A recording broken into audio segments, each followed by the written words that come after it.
เวลาเหมือนกันเวลา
เอาไปชม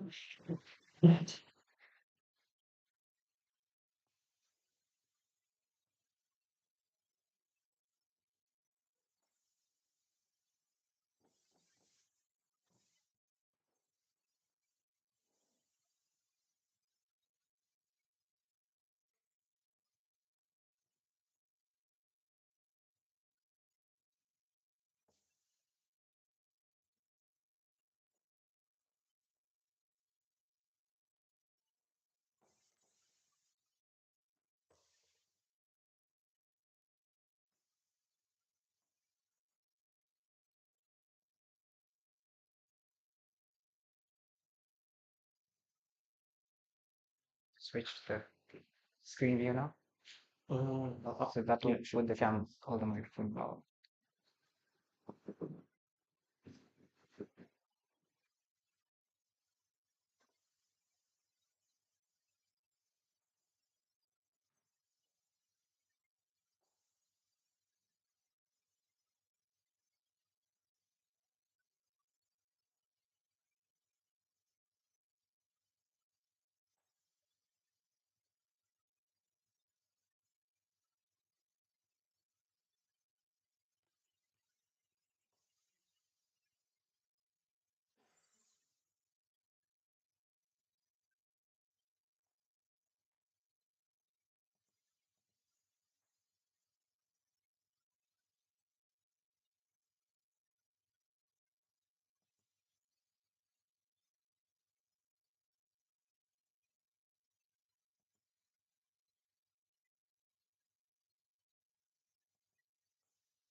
Thank you very much for coming to our talk.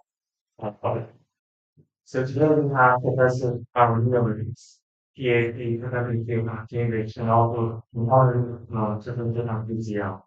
He works on the formation of galaxies and planets, and these roles in multiple projects, including the Very Large Telescope, the Extreme Large Telescope, and also the main character of today, which is the James Webb Telescope. Before the talk begins, just to notice that a fire alarm rings. The exit is over there, and importantly, is on the right-hand side over here. This leaves the negotiator to Professor Malcolm. Thank you. Glad to be here, especially talk about some of the intriguing, exciting, and also puzzling finding that are obtained with these fantastic space telescopes. And just to note that I'm always unsure about the background and of the audience. Sorry if I say things that are obvious to you, and while sorry if I, in some cases, some of the slides may be a little bit cryptic, but please ask me if you is something that is not clear. So just to start with, for those of you who are not familiar with the James Webb Space Telescope, introducing it. So this is essentially, in one sentence, the largest telescope in space, and it's about nearly three times larger than its what is considered its predecessor, the Hubble Space Telescope. And this is not the only difference with respect to Hubble. It's also optimized to observe in the infrared rather than in the visible, which was most of the case for the Hubble Space Telescope. And that is optimized to observe in the infrared is explains the features, some of the features of the Space Telescope, particularly the golden hue that is essentially just because the segments of the mirror are actually covered with gold because gold reflects much better in the infrared. And also these massive sunshields, which are there to keep the telescope in the shade of the sun, because otherwise the telescope would warm up, would emit thermal infrared radiation, which would essentially blaze the telescope. The telescope would mostly see its own radiation. And sorry, but is increasing our ability to observe the universe in multiple ways. One is, for instance, by providing much sharper images in the infrared than any of its predecessors, as you can see from this comparison here. But even more importantly, it has a sensitivity, it is an ability of detecting the light from faint stars and faint galaxies, which in some infrared bands is even a factor of 1,000 better than previous facilities. And this is fantastic, it's really exceptional because a leap in sensitivity by a factor of 1,000 has been really rarely achieved in the history of astronomy and more broadly in the history of science. And I always like to compare to give you an idea of the magnitude of this leap, that this is equivalent essentially indivisible to instantaneously upgrading the next telescope to modern large telescopes. So you can think of 400 years of discoveries compressed in 3 years of operations of work. So this is really exciting. And of course, this evolution is is being used with Webb to explore multiple fields of astrophysics.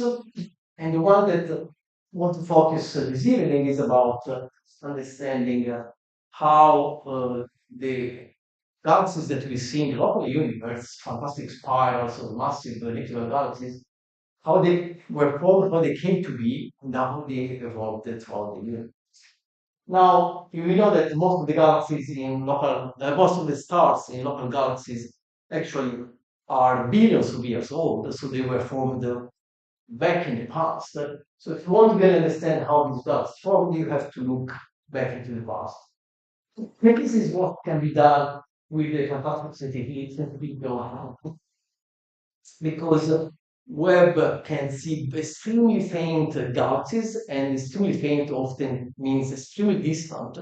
And because of the finite speed of light, this means that we are seeing how they were in the past, or how they were when the light emitted by them started their journey towards us. And in the case of the Webb, this means often seeing galaxies that were how they were billions of years ago. Okay, so we can really study how the started the formation of stars from this progress. And of course, these studying, investigating galaxies in the past, how they were and how they formed, it's not been attempted for the first time with Webb. It was attempted with Milky telescopes and with Hubble, of course. And this is an example of what summarizing very roughly our understanding somehow before Webb, that is the idea as we were observing galaxies more and more distant, that are more and more close to the past, they were appearing more irregular and disturbed, so with the idea that they formation work was more and more chaotic. However, this has changed significantly with Webb. And this, for instance, illustrates now the light is a bit bright, but it doesn't give just this image. This is one of the deepest images obtained by Webb. It's just a small patch of the sky over a much larger area that has been surveyed. And you see these cluster of galaxies, and many of them more closer, but a lot of them much more distant. And think of this kind of image from Webb as a sort of a face of the universe with multiple layers facing different epochs back into the in the universe.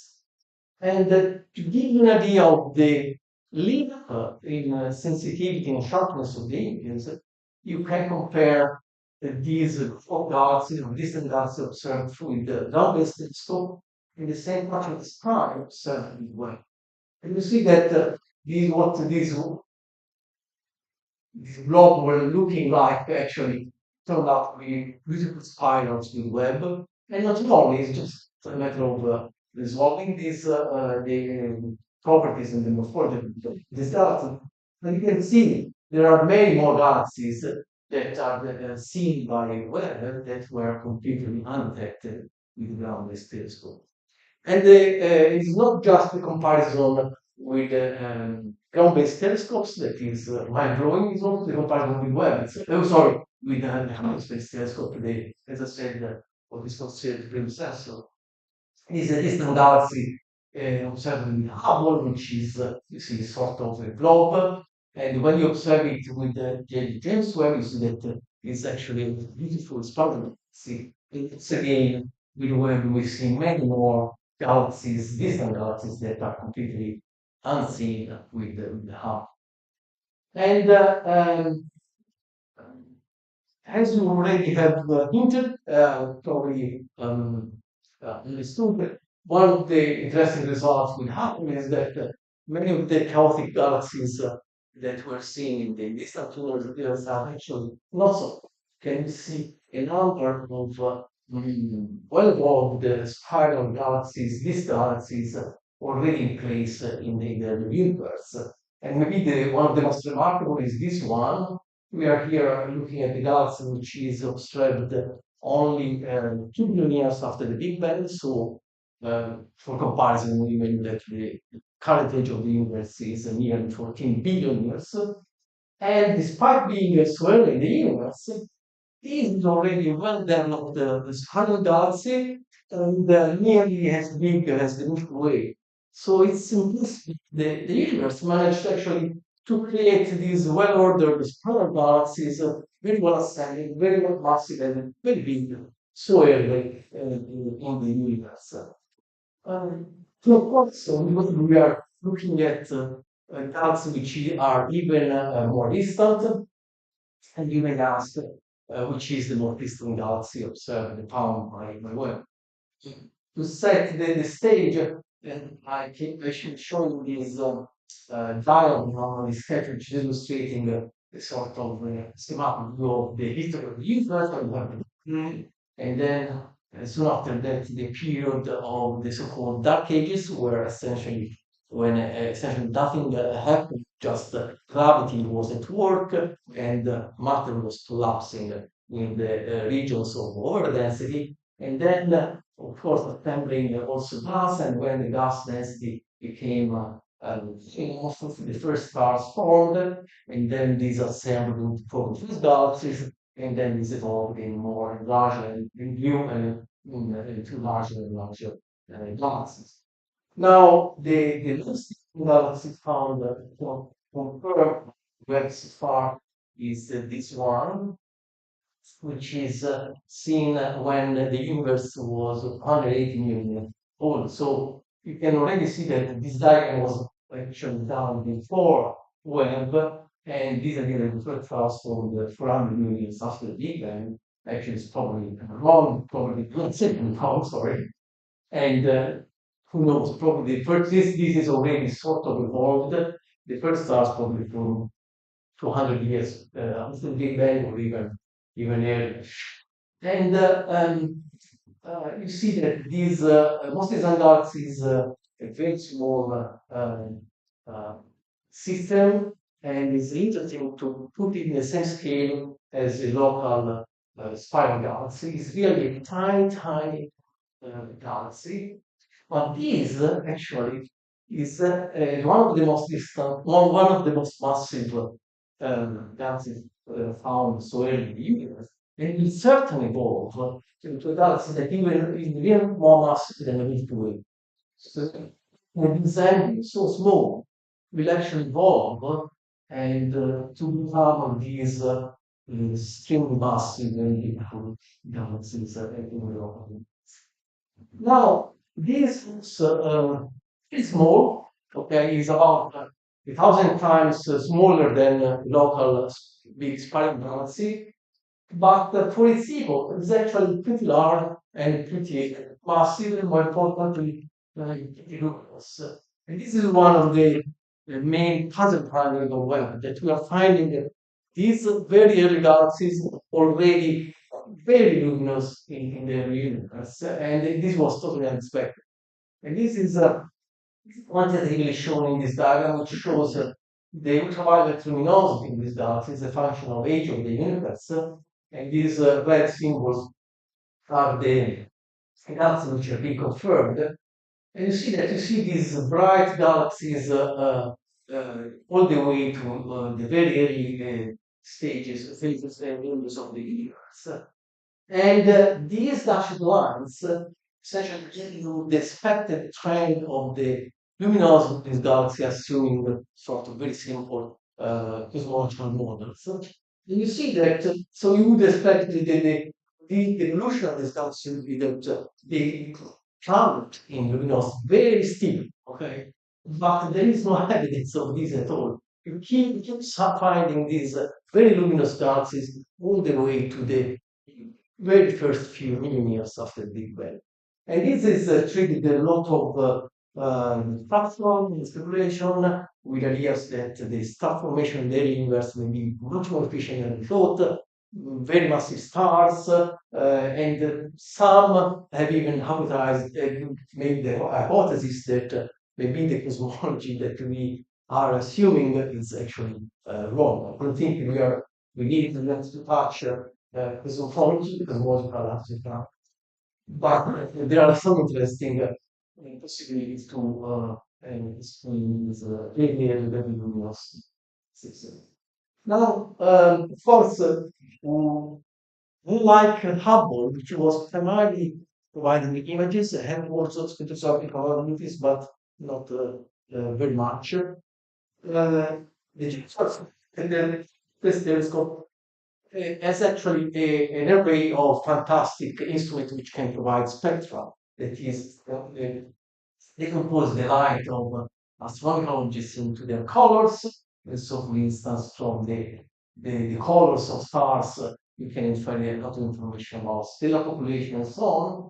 And galaxies also have a stellar meter where atoms can be excited, and in that case, they produce specific colors that identify the excitation of the gas in the interstellar medium, and most importantly, also the chemical elements which are contained in the interstellar medium. So pretty much like the spectrum of constant bulb, where the spectrum is not continuous distribution of colors, it's just made of specific transitions associated with the chemical elements in and the spectra provided by Webb have been mind-blowing, fantastic. This was one of the big spectra obtained with Webb when essentially they we released the very first data. And this galaxy, immediately not very exciting, it's just very open, okay? Is observed about 500 million years after the Big Bang, and so about 13 billion years ago. And the spectrum is beautiful. I mean, we were absolutely not expecting this kind of visible spectra. And what you see is a lot of hydrogen. So these are features of the hydrogen. But more interesting are these features of oxygen and neon. And why this is somewhat surprising? Well, because you may know that Big Bang only produced hydrogen and helium and some traces of lithium. All other heavier chemical elements were produced by nuclear fusion inside stars or associated evolutionary processes and then dispersed into the interstellar medium by supernova explosions or stellar winds, and then recycled by the next generation of stars. So you expect that with time, you start from pristine gas in the early universe, and then with time, you chemically enrich the interstellar medium, and the stellar population gets more and chemically enriched. And so that just to give you an idea, in the end, nowadays our bodies only 10%, less than 10% of our bodies are made of atoms produced by the Big Bang. More than 90% are chemical elements that were produced by stars or associated phenomena. Now, so with Webb, we can not only study how stars formed across cosmic time, but also how the chemical elements were produced in different cosmic events. And maybe one of the key finds can be summarized in this plot showing that is maybe a little bit overwhelming. Let me guide you because it's quite interesting. So this is the distribution of abundance of oxygen relative to the to hydrogen as a function of the mass of in stars of the galaxy. And this is the distribution in the local universe, is the so-called mass metallistic relation. And so they have an abundance which is similar to what is seen in our sun. And these are the several, well, this is actually outdated, it's from about 2 years ago. Several galaxies for which we managed to measure the chemical abundance of oxygen with Webb in the early universe. So all the way to the first few hundred million years after the Big Bang. And you see, of course, the abundance of oxygen is lower, as you expect, because we are back in time. But it's not that low. I mean, we are in the first instant of the universe, and these galaxies managed to somehow the star formation managed to reach chemically these galaxies already at the level of about 10, if not 20% of the solar mass. So the chemical enrichment happened very quickly. So this goes along with the other finding that galaxies form and grow very quickly from based on the luminosity, and we are finding that it actually gets chemically enriched very quickly. So this has been another interesting finding. But that's not everything. So the chemical elements are not enriched at the same time. So oxygen is the elements that is enriched most quickly because it's produced by the supernova explosions of very massive stars. And then, for instance, carbon and nitrogen are produced later on by more intermediate mass stars which evolve in longer time scales, and then iron is evolved on is formed enriched in even longer time scales. So you would expect that oxygen should be leaving aside after hydrogen and helium. Oxygen should be the oldest chemical element. Indeed, this is indicated. See that the carbon and nitrogen fade as we look back in time much more quickly than oxygen, and that's all right. However, there are also some few intriguing cases like these ones. So we are talking about again a few hundred million years after Big Bang. And these are the spectrum of these galaxies, and the magnetic finding are these strong features of helium. carbon, while oxygen, as you can see here and here, is very weak. It's barely detected. And this is really puzzling because, again, you were expecting uh, oxygen to be the first one to form and then carbon to follow later on. Instead, it seems that in these few cases, we are seeing a carbon from first. So how can it be? So these, the answer may be associated to the very first population of stars, the so-called population of free stars, so the stars that formed from only clouds of hydrogen and helium, and which were thought to be have been very massive, very hot, and according to some scenarios, these very first generation of stars may have expelled a lot of carbon and retained a lot of its oxygen. So in this case, you may have indeed that carbon wasn't reached very quickly, well, at least in the very these first phases, with respect to oxygen. And so we may be seeing actually the chemical fingerprint of the very first equation of stars. Now there is a lot of activity now in trying to directly detect the emission, the light from these very first equation of stars. There is a race on that with a lot of candidates. I don't want to go there because it's really indoors, but in the next year I think we can have a presentation with updates. There will be a lot this coming year, so this coming. The next part of the talk, I wanted to discuss a little bit about what Webb is telling us about the origin of supermassive black holes. And it has been, again, another revolutionary area with Webb. Now, I think you know that supermassive black holes are extreme concentration of matter where the gravity is so strong that nothing can escape, not even light. And we have known for a long time that massive stars, at the end of their lives, when they no longer have support from the production of energy resulting from fusion of hydrogen in the center, they explode as supernova and leave behind a black hole.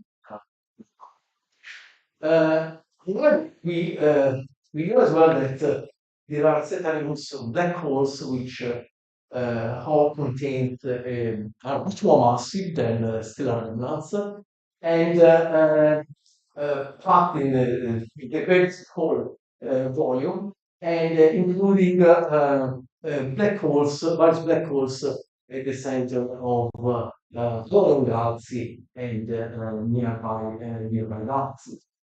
And indeed, I think one of the most remarkable results of probably this century in science has been the unambiguous proof that the center of our galaxy hot in supermassive hole with a mass of about 4 billion solar masses. And this was discovered with tracing the motions of stars in the center of the galaxy and finding that the stars were orbiting something invisible. And essentially the only explanation, possible explanation is black holes. So then, of course, you may certainly know that this was later, the shadow of this black hole was imaged with spectrometry and as well as in another near the galaxy.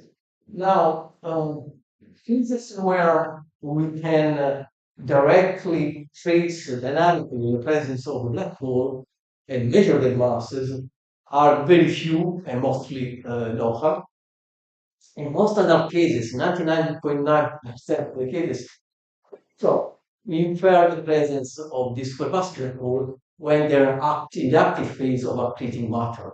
In this phase, they are surrounding us by swirling matter in the configuration of a sort of accretion disk, it's called accretion disk, where the gravitational energy is converted into energy and then emitted in mostly ultraviolet radiation. And so we typically see these systems in terms of and the growth of the accretion disk, and also of gas in the vicinity, which is being photoionized by this strong ionizing radiation from the accretion disk. And these are called more generally active galactic nebulae. In the luminous version, supernuclei, and in the high luminous version, phasers or QSOs. And in this case, they are so powerful that completely outshine their host galaxy. But all of these statistics will refer, in short, actually to black holes in the past. Now, the other interesting properties of local black holes in the center of the supermassive black holes in the center of galaxies is that their mass correlate tightly with the properties of the host galaxy. Typically, more massive black holes are hosted in more massive galaxies, and more generally, they have the black hole mass is about 1,000 times less massive than the host mass. If you want to look, how to say, a more quantitative description, this is actually from a review which showed me there is some dispersion, but you see that the black hole mass is very well correlating with the mass of the Hutchinson so-called sphere of the core. However, you see that these black hole masses are ranged from millions to billions times the mass of the sun. So one of the most intriguing problems of modern astrophysics is to understand how these monsters manage to grow so big, how they come to be. And let's say the standard scenario is that you start with again with a massive star, which explodes in supernova at the end of its life, and then is a black hole remnant, or in some cases, may collapse directly into the black hole. And then from this so-called stellar remnant, you can grow matter, as we said, through an accretion disk, grow and grow until you reach a very massive black hole. However, there is a bottleneck here, that is, you can't treat in theory as much as you want. There is this so-called Eddington limit, is a theoretical limit which was first postulated by Sir Arthur Eddington, who was the director of the Institute of Astronomy, who said that, look, as the black hole keeps accreting, emits radiation light, and these lights start to push against the accreting matter. And at the point when this accretion is too high, and therefore this radiation too strong, the radiation can actually reach the point where it totally compensates the gravitational pull. At that point, you have that the accretion thought. So you have this sort of hard theoretical limit. Okay. Now, with that, well, so if you want, sorry, to test this signal, you want again to go back in time from the local supermassive codes and look back in time of how they how they form. So again, you want to look back in time, and again, where is the perfect time machine for this to explore how the growth, the formation, growth of black holes happened in this cosmic periods. And Webb hasn't disappointed. Has been extremely provided extremely exciting results. Actually, large number of unexpectedly appreciable so massive black holes already in place in the early. Now, in imaging, they don't look particularly exciting. They just point sources, sort of very compact, but their spectra is fantastic. This is one of these cases. Again, we're talking about 1 million years after the Big Bang, and you see these features which are facing highly ionized atoms, which are typically produced in the very energetic, by the very energetic radiation field produced by actinic black holes. And also you see these broad features here. This is a ancestral tracing gas, which is in very rapid motion in the phase protection world of the black hole.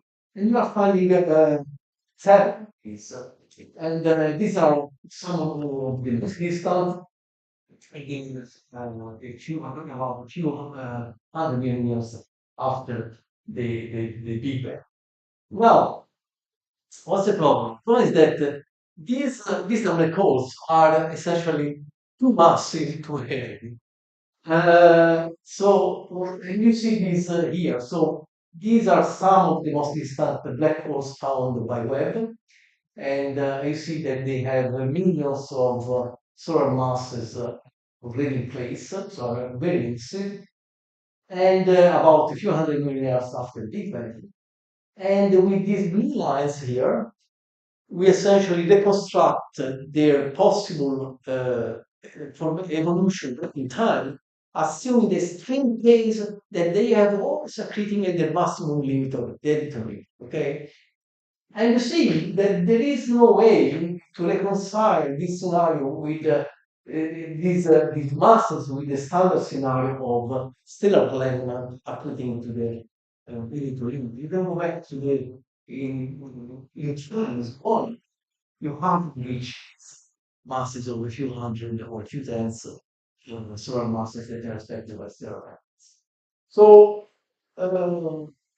this is extremely exciting because it means that our understanding of how black holes came to be is which is the fun part of science when you find things that you were not expecting. And so people have started to develop new scenarios. And one of these is that the first black holes were born big. And this happening today is you have really massive distinct clouds that didn't fragment in smaller things, they just collapsed to form a very massive stars, which then collapsed very quickly to form a very massive black hole. And then with some accretion, you end up with a supermassive black hole. Another scenario that we propose is that these planets are extremely compact, as you have seen, and so they have a lot of stars near each other, and also stellar remnants, and they may merge with each other very quickly, and this can produce very quickly an intermediate black hole that again can have accrete matter and become a supermassive black hole. Yet another scenario is that the initial seed was indeed still around. So what was left after the explosion of massive stars that could have been the relationship star, but that afterwards, this black hole was a reckless black hole in the sense that it managed to overcome the editor limit and accreted at a much higher rate. In this case, it could manage to become so massive very quickly. And here the same diagram as a few minutes ago, where I have overlaid now these are scenarios, so the so-called entities, so the direct collapse black hole scenario, or light seed fitting in bars of super fission. And now these will explain somehow these very elements. And you need additional information to understand which of these scenarios is preferred. But what is emerging is probably all of these scenarios are actually correct, and is simply uh, displaying different kind of black holes in different environments and different labels. Another intriguing properties of these early black holes is that they deviate, simply deviate totally from this local relation where you have this correlation between black hole mass and where they are uh, thousand times less massive. In the early universe, these black holes that are being found by Webb seems to be much more massive in terms of black hole mass. That is, at the beginning, still that's mass. The black hole hosting them is much more massive. Now, this the blue one, a more quantitative diagram is this one, which is from a paper from a student of mine that where you see that so again black hole mass is a function of mass of the host galaxy. This is the local relation where the black hole is tiny with respect to the host galaxy. And you see that the bulk of the new black holes found by Webb are much more massive and really factor in their host galaxy. This is really for us mind blowing because it means that somehow the universe managed to create these monsters in these tiny galaxies swirling the universe. So, more broadly, this goes along with what we have seen also about general galaxies. James Webb is finding that galaxies and stars formed much more quickly and faster than we thought, and it all seems to form even faster than the host galaxy. So everything happened much more quickly, and well, the early universe was much more dynamic than actually is. It's a terrible sign. Now, one issue, however, is that I mentioned to you that the way we fabric black hole masses in more well in the vast majority of these cases is not directly as we do, for instance, in the galactic set by measuring motions around the black hole. Is by using essentially the luminosity of the accretion disk or the some indirect how to say scaling relations that you are with local. So there's been some discussion on whether these masses are really so operating really so far. And I think a breakthrough is in this field in this result that has been obtained a couple of months ago here in Cambridge. That is the on an was it called neither a dot. Well, you may have heard about this term in because they come out also in the media, and it's a class of critical course specifically found by Webb. But we want to enter into the specific properties of this class of critical course. But for what we're concerned in this case, this is specific black hole that is strongly lensed gravitationally by foreground massive clusters of dust. So these, by consequence of the general relativity, the huge amount of mass of the cluster that is actually most on this side magnify the image of this black hole, and we can therefore exploit this to study the black hole much closer than to the normal situation. And so, and we could use a technique known as integral field spectroscopy. So essentially, we can obtain spectrum in different points of the field of view, and to measure the motion of gas around the black hole. And the way we do it, we essentially exploit the Doppler shift. So essentially, what the Doppler shift, if you are not aware, is the effect for which light emitted by, in this case, an atom, in this case, is a hydrogen atoms, is shifted. It's forced to know if the atoms, if the gas is moving towards us, while it's less shifted, we consider if the atoms is moving away from us. So in this case, we can actually trace the motion in the surrounding of the black holes. And this is essentially the velocity of the gas along this direction.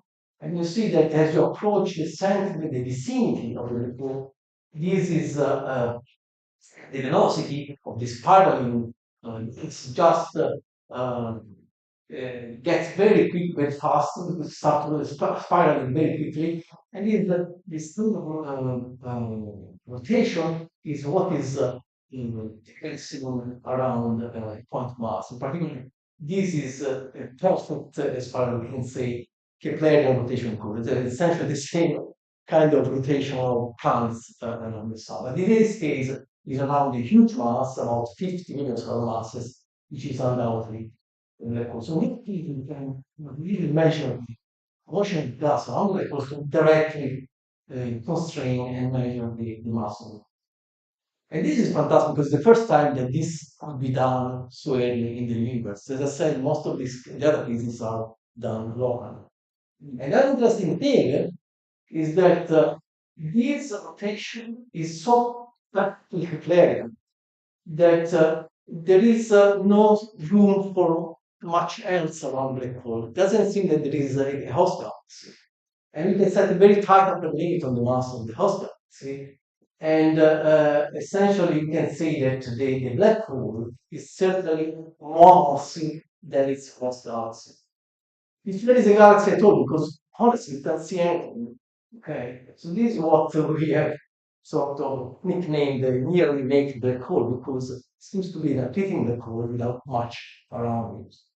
And this is telling us that this black hole formed well before or much faster than its source galaxy. It's really a paradigm change, this one, because the vast majority of scenarios are assuming that galaxies form and then you form the black hole at their center, and this black hole grows and becomes becoming bigger. But this is just other way around. It seems that the black hole formed first, maybe the galaxy form around it. Okay, so it's completely paradigm shift. And in the same direction, and not only because we made, going back to the chemical enrichment, we managed to trace the signature of heart in the surrounding of the, and also try to figure out the amount of oxygen. But oxygen is barely seen. We really see only traces of oxygen, meaning that the ratio of oxygen and hydrogen is more than 200 times lower than this, which means, going back to the origin of oxygen, that there has been very little formation of stars which have enriched the surrounding medium. So again, going again in the direction that this black hole doesn't have nearly anything. Now there have been various theories around this of how this could happen. For instance, the dark collapse black holes could be a possibility, although there are problems in the scenario. Another possibility that I didn't mention earlier on, but actually was first proposed here in Cambridge by Hawkins and Carol Hawkins in about 50 years ago, is that in the early universe, soon after the Big Bang, actually the first second after the Big Bang, in the pounding shared plasma, hyper dense, fluctuation of density may have resulted in the formation of black holes at that stage. In this scenario, these black holes, which are called primordial potential primordial black holes, would be the very first entities formed of the universe, well before stars, well before galaxies. So this is terribly fascinating, and there is a lot of revival of this theory, not only as a consequence of what Webb is finding, but also because there are interesting implications from the detection of gravitational waves that are found where the weird masses that were not expected are being found. So this is another interesting possibility. We should keep, how to say, our minds open to all possibilities with all of these new facts.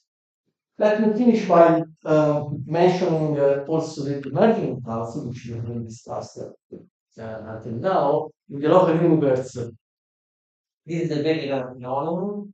Less than 0.1% of the galaxies interact and are in the process actually of merging with each other.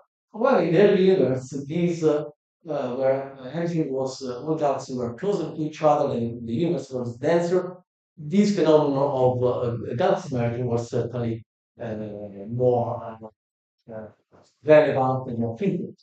And of course, when it's merged, the possible centers also are expected at some point to also merge.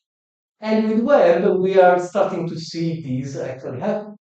And this is one of these cases where we, sorry, in one of these dots again, very early in the universe, we find actually two black holes that are in essentially already in the same galaxy, which are very likely in the process of merging.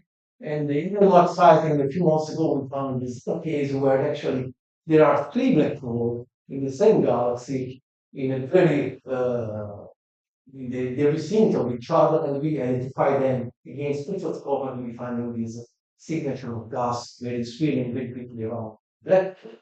And the main point is that we are finding many more than expected of these merging black holes in these early galaxies, So this would be yet another first channel, therefore, for information on and growth of the universe. And of course, when these black holes merge, they will produce gravitational waves that are expected to be detected very well by the next generation of gravitational waves observatory, particularly the ESA space mission that has been recently approved by the chemistry. And I'll stop here. I think that Webb has certainly revealed that the universe is much more exciting and dynamic than we thought. Also, much more puzzling. A lot of findings that we struggle to yet fully understand.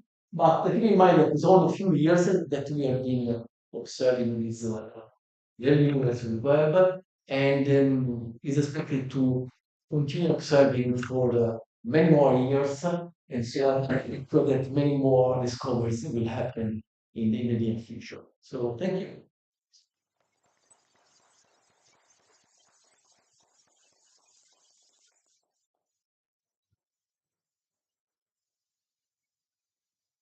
Thank you very much for the amazing talk. So for questions, I have this box over here, which you can use to speak into the books. Any questions?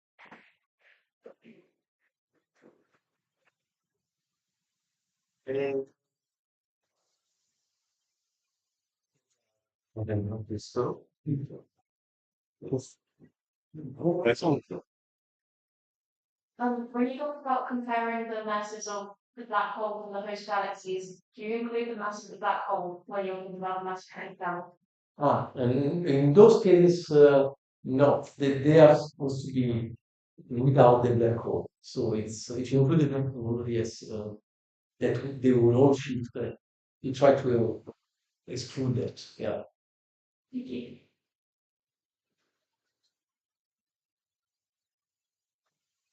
Excellent thought.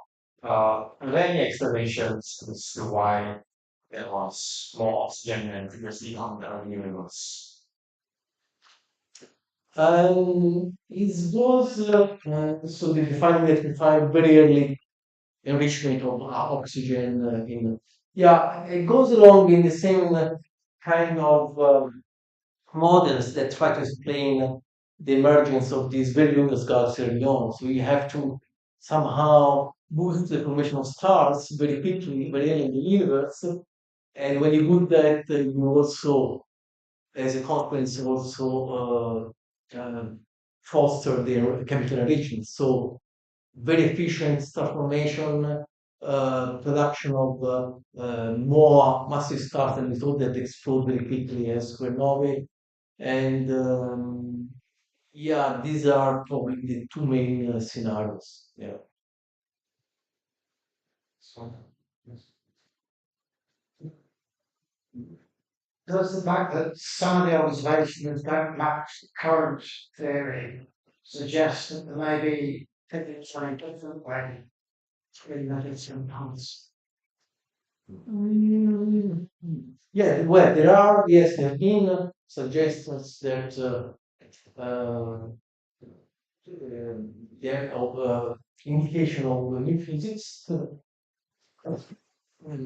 I don't think this is new in the sense that I mean, I'm open to all possibilities, but Occam's razors, if you can explain these findings with known physics, I think those theories are should be probably taken as more likely. But if it's not going to be finding obtaining findings that fits chopping parts of our understanding of what can be explained in the current physics, then maybe yes, we may have to rely on new physics, new phenomena. Yes.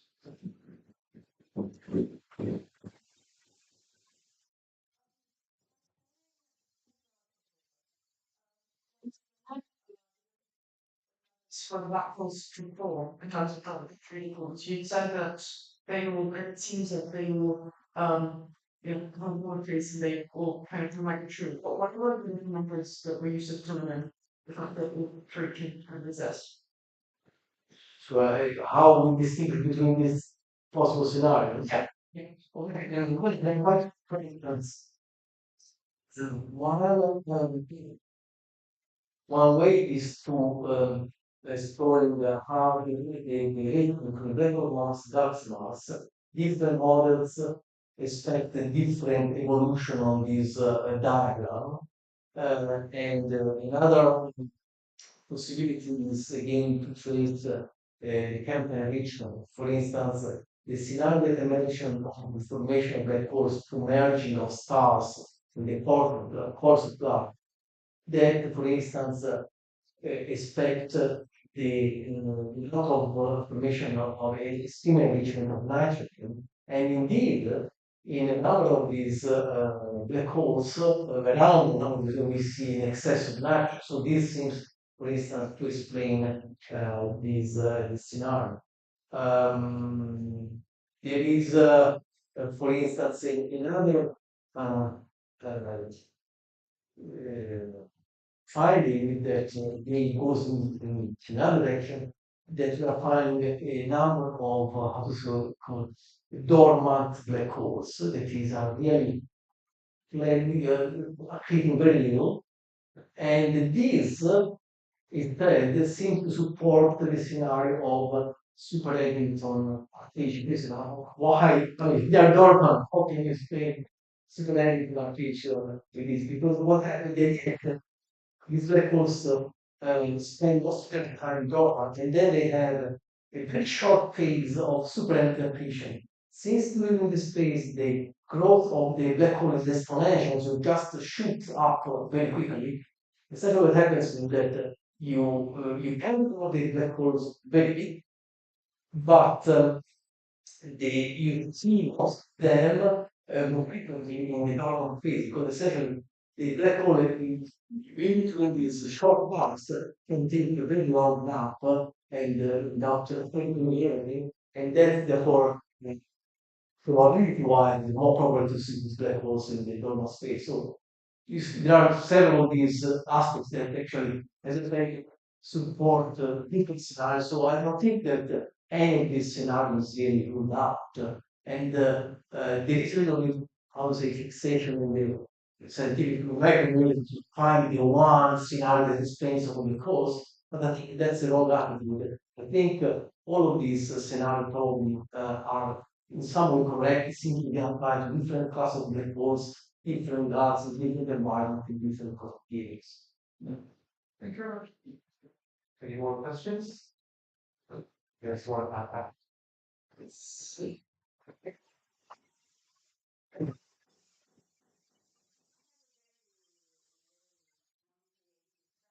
Question. So how do you get to the data coming from non-astronomy? Do you need to belong to a consortium and then you get the data from the telescope to analyze? Can you apply to get a particular data? And how does it work? Yeah. Because I know that there will probably be very exciting discoveries. And how do you make sure that everybody has a chance Yeah. So to get to the data? now we are so the classical approach is that every year there is, and it was actually 1 month ago, there is a call for proposals where the whole astronomical community put forward a proposal. I want to observe this galaxy for that amount of time with this instrument and so on. And typically, and then there is a selection process by a big panel, well, several panels, which rank these various proposals based on their scientific merit and interest and feasibility. And then only a fraction of these are selected. Typically, is less than 10% because the overall substitution is huge. And then these are then implemented. And typically, the data that are being obtained where are so-called proprietary to the team that has proposed that proposed the observation for a period of 1 year. But in a number of then after 1 year it become full public and then everyone can use them. So there is always this is applies to 90%, 95% of the data in the astronomical community with several. So it's not web, not only web, and it's actually in, for the case for most telescopes on ground and in space. However, in a number of programs, especially the large ones, there is now a policy that they should become public immediately, and which is good, of course. The the problem that when this happens, and especially if the observation is particularly exciting or open, there is a real rush in analyzing and even publishing. And for instance, we have had the cases in our team where we have published a paper within less than 24 hours in observation, which has been, I mean, it's very exciting, but really stressful. So, yeah.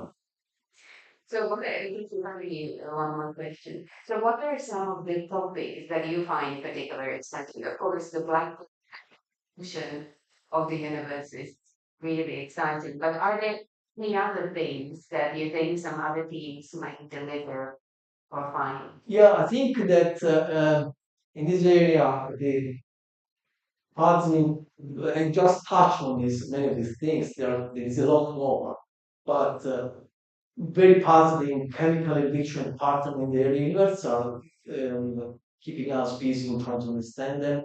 Black holes is a big thing that is probably one of the most puzzling in the sense that we are finding these several uh, intriguing results, and there is a lot more that we have to touch. Going away from, how to say, the distant universe, what we know, of course, there is a lot of activity in observing exoplanets. That's also a very active area of research in the web, where people are finding interesting. It's mostly about exoplanet atmospheres, of course, with the extremely exciting scenarios, and of course, the ultimate goal of finding the biosignatures. I don't think we are still there, but of course, there's a lot of pressure trying to find these signatures of life. There's one. There's one. I was wondering about whether you have any gauge on when like sort of turning point was between sort of like there being sort of a very homogeneous universe to expanding to then having primordial black holes, like when did the universe sort of go from being quite homogeneous to forming these clusters? Okay, this well, the star design is a very, how to say, gradual process in the sense that the so-called dark ages is the phase when essentially from a relatively very homogeneous universe with only tiny fluctuations, 10 to the minus 5 with respect to how to say, spherical distribution, they start around those small fluctuations, the dark matter start to assemble and get clumpier and clumpier up to the point that triggers the information starts and doesn't stop there, it keeps getting more clumpier and filamentary as we go to the move to the local universe. Now, the primordial black holes is a very more specific, say, phenomenon that, and there are various models now. I was looking at the, obviously, publication rate on this topic, and was very quiet since it was proposed initially by Hawking, and then skyrocketed to hundreds, if not thousands of papers every year in the last few years. And so I can't give you a specific scenario, but most of these think that this primordial black holes may have happened from the collapse of homogeneities or over densities within the first seconds after the Big Bang. And then since they are also expected to be very clustered, they probably may have quickly emerged into bigger things that result in bigger black holes. In this, for instance, would be one explanation for what we are finding in this specific case, because yeah, the primordial black holes, unlike the stellar black holes, which are expected to have some narrow range of masses between few tens to hundreds solar masses.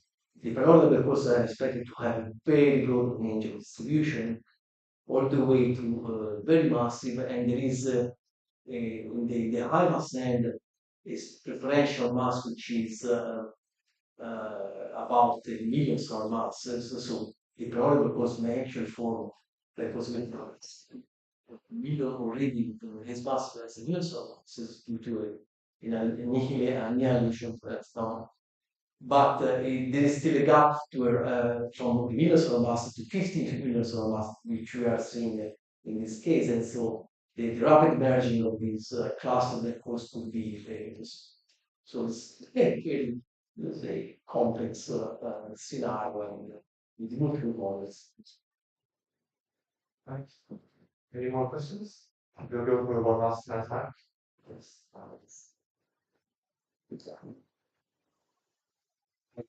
Sonic question. Obviously, there's all these beautiful images of the JWST, but like to what extent are those images actually used to analyze like analysis, and to what extent they actually like kind of done up to uh, make like obviously, for example, the JWST captures in infrared, and so if it transfer it to like visual light infrared, so if we talk how else are the images like modified? No, it is a correlation. Is with if for a quick look, there are the main archive, but also various other archive distributed. We have one actually, a very visual interface for our products. We are really one of the biggest, sorry, very it's called James. If you know how to say, if you Google James GWST, gives you access to our let's say portal where you can open our images, zoom in, and show essentially the images and those spectra of thousands galaxies, and you can also download the data for yourself if you want to analyze them in different way. And so it's actually there are a lot of user-friendly platforms where actually you don't have to go from the raw data and process them, let us say, visually useful. You have already these fully processed images and spectra available really in most of these archives. And is of course we are, how to say, visualizing these infrared images by essentially color coding them with the visual, so meaning that I don't know, say an image taken with 5 micron, we give them a color, a red color. An image taken at 1 micron, although it's still well below our visible, we give them a blue color, and then combine them and gives you these different images. Of course, the web uses the data sensitive data, but then of course when you're in the end what we get is a distribution of photons that hit the detector, and then you translate them into images, visual images, by assigning them, let's say, a color or an intensity. But that's the way how we display, how they infrared images. Let's go for one last question if there are any.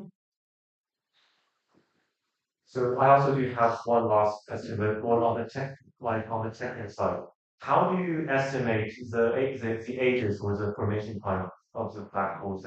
What are the accuracy of these estimates? So the ages, the perspective of the black holes, it is what it's within it's possible to obtain. What we can infer is the ages of the stellar populations, because as the stellar population evolves, they change the color properties, the spectral property. So if a black hole is embedded in a galaxy, which we can see clearly from the stellar population of those galaxies, we can infer the property, the age of the galaxy, and one can assume that the black hole formed in 12 series. But what we are seeing is that may not be the case that the code formed in that film thing or those galaxies. So we are essentially uh, clueless about the age of the code.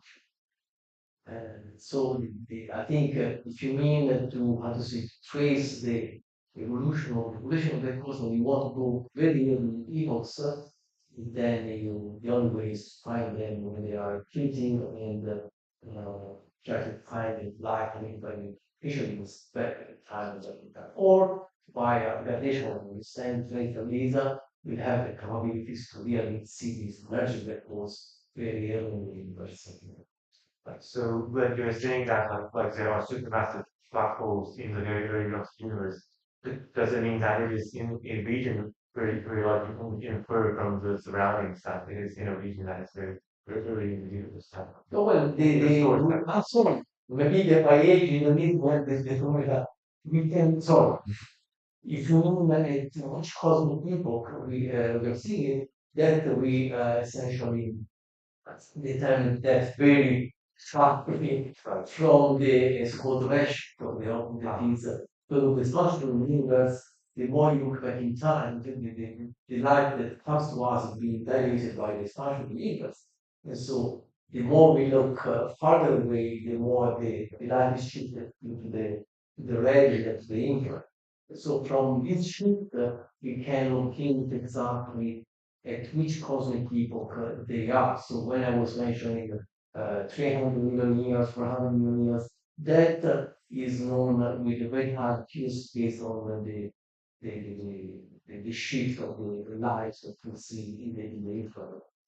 But you can see that that all is being found, is being observed, let's say, 500 million years after the Big Bang. But of course, we don't know when for example.